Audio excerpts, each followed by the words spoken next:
আমরা বাংলা লেখার সময় বিশেষ করে প্রশ্নবোধক বিভিন্ন বাক্য লেখার সময় প্রায় কি শব্দটা ব্যবহার করে থাকি। যেমন তোমার শহরের নাম কি বা তোমার দেশের নাম কি, বাংলাদেশের রাজধানী কি, এরকম বিভিন্ন প্রশ্ন আমরা কি মূলত দুইটা বানান লিখে থাকি, একটা হচ্ছে কয় রশ্মি কি আর একটা হচ্ছে কয় দীর্ঘি কি। তো মজার বিষয় হচ্ছে আমরা যে এটা এত পরিমাণে ব্যবহার করি, কিন্তু এটা কখন আমরা কয় রশ্মি ব্যবহার করি আর কখন আমরা কয় দীর্ঘি ব্যবহার করি এটা আমরা অনেকেই জানি না। আচ্ছা আমি বলি, আমি কয় রশ্মি ব্যবহার কখন করব।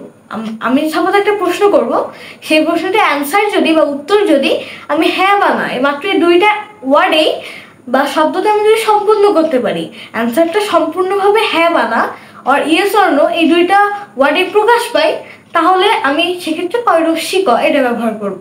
একটা উদাহরণ দিতে পারি, সেটা হচ্ছে তোমার নাম কি মুবাশশির। হ্যাঁ, আমি উত্তরে কি বলবো? হ্যাঁ।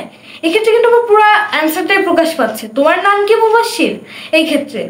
আবার যখন আমি বলবো তোমার নাম কি, এক্ষেত্রে কিন্তু আমি হ্যাঁ হ্যাঁ না এটা কিন্তু আর বলতে পারছি না, সেক্ষেত্রে আমাকে কি বলতে হচ্ছে? আমার নাম মুবাশশির। ঠিক এই কারণে আমি যখন হ্যাঁ না অ্যান্সার বলতে পারবো সেক্ষেত্রে আমি ইউজ করবো কয় রশ্মি ক। আর যখন হ্যাঁ না অ্যান্সার প্রকাশ করতে পারবো না, আমাকে অন্য কিছু বলতে হবে বা বড় করে কিছু বলতে হবে, তখন আমি বলবো হচ্ছে কয় দীর্ঘি ক।